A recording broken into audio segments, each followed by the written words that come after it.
Nothing can be more frustrating when you sit down to watch one of your favorite programs on Peacock App and you run into issues streaming it. Well, in today's tech video, I'm going to show you how to fix Peacock App if it isn't working on your Samsung Smart TV.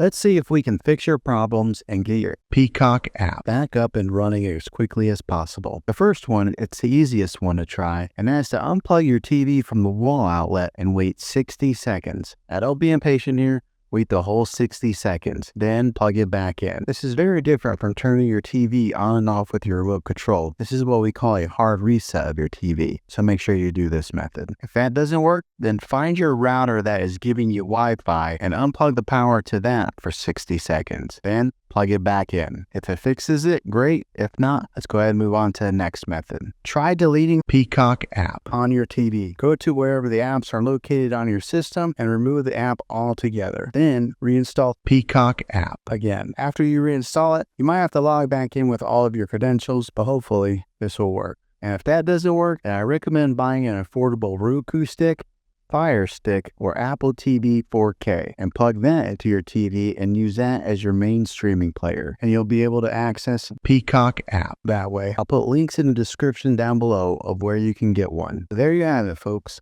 If this video was helpful, go ahead and click a thumbs up on it. Go ahead and subscribe to my channel. I make tech videos all the time, and I would love to have you back in the next one. Take care.